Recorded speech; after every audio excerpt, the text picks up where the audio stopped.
মিথুনের ব্যাপারে কথা বলতে হলে প্রথমেই যে জিনিসটা মাথায় আসে সেটা হলো মিথুন বায়ুতত্ত্বের রাশি। হাওয়া যেমন এক জায়গায় থাকে না, বা হাওয়া যেমন যে কোনো জায়গায় প্রবেশ করতে পারে যেখানে অন্যের ক্ষেত্রে প্রবেশ করা অসম্ভব, সেরকম ক্ষেত্রেও প্রবেশ করে যায় মিথুন। অর্থাৎ তাদের থিঙ্কিং প্রসেস, থট প্রসেস কিন্তু এত ফাস্ট হয়।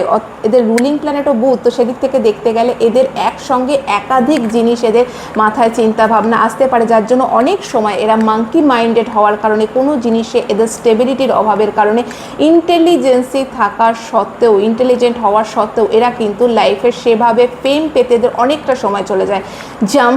জাম্প করতে করতে এদের কেরিয়ারে বারবার জাম্প করা, কেরিয়ার বারবার চেঞ্জ করা, কোম্পানি বারবার চেঞ্জ করার প্রবণতা দেখা যায়। এদের অরেটর স্কিল বা কমিউনিকেশন স্কিল বেটার থাকার কারণে ব্রোকারশিপ বলুন, বা সেক্ষেত্রে এজেন্টের কাজ বলুন, কোনো ইন্স্যুরেন্সের এজেন্ট বলুন, বা ট্রেডিং বলুন, কেননা বুধ রিপ্রেজেন্ট করে বিজনেস, ট্রেডিং, স্টকিং, যে কোনো বিজনেসের ক্ষেত্রে বলুন, বা সেক্ষেত্রে কমিউনিকেশন দিয়ে নিউজ এডিটার, যে কোনো এডিটিং, ট্রাভেল ব্লগ, ট্রাভেলিং করা, ট্রান্সপোর্টের কাজ, সমস্ত কিছু কিন্তু এদের জন্য বেস্ট হয়ে থাকে। এবং যদি ভালো পার্টনারের সান্নিধ্য পায় তাহলে কিন্তু এরা লাইফে প্রোগ্রেস করে থাকে, কিন্তু একটু দেরিতে হয়। 35 আফটার এদের ক্ষেত্রে বেশিরভাগ ইন্টেলিজেন্ট, আমি আবারও বলবো, বেশি হয়, কিন্তু সেক্ষেত্রে ওভার কনফিডেন্স হওয়ার কারণে অনেকটা সেই খরগোশ কচ্ছপের গল্পের মতো, এটা তো আমার কাছে চুটকির কাজ, সেটা এরা করার কারণে অন্যরা হয়তো সেই টাইমের ফায়দা নিয়ে চলে যায়। অন্যকে যদি ছোট করে দেখি না আমরা, অনেক সময় হয়তো অপোজিটে যে আছে তাকে ছোট করে দেখবো, আমি সব জানি, এই বিষয়টা থেকে অনেক সময় আমরা ভুল করে থাকি। মিথুনের ক্ষেত্রে যেটা হয়, নিজে যেটা আমি বলছি সেটাই ঠিক,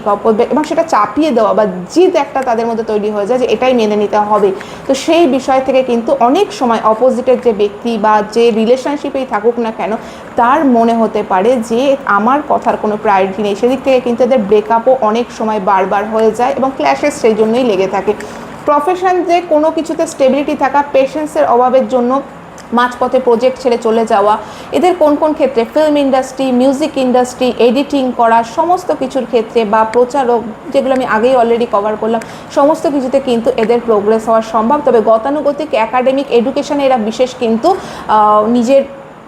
এদের ভালো লাগে না, বা 9 to 5 জব করতেও কিন্তু এদের ভালো লাগে। নতুন নতুন বন্ধু বান্ধবের সাথে মেশা, হই করা, মিমিক্রি আর্টিস্টও খুব ভালো হতে পারে, স্ট্যান্ড আপ কমেডি এদের ক্ষেত্রে ভালো, উপস্থিত বুদ্ধিমত্তা ভালো থাকে, কোশ্চেন কোয়ারিজ প্রচণ্ড থাকার কারণে অনেকে বিরক্ত হয়ে যেতে পারেন, এবং প্রমিস বেশি করে ফেলে, বেশি বলার কারণে প্রমিস বেশি হয়ে যায়, অনেক সময় অতিরিক্ত প্রমিস হয়ে যায়। ফুল ডিটেলস ভিডিও পেতে হলে লিঙ্কে ক্লিক করুন, এখানে পুরো ডিটেলসে কভার আপ করা আছে, এবং আর কি বৈশিষ্ট্য মিথুনের থাকে অবশ্যই কিন্তু সেখান থেকে জেনে যাবে। জানাতে ভুলবেন না আপনার কোন বৈশিষ্ট্যগুলো ম্যাচ করছে। ভালো থাকবেন। New moon astro and healing সায়েন্সকে সঙ্গে রাখবেন। ধন্যবাদ।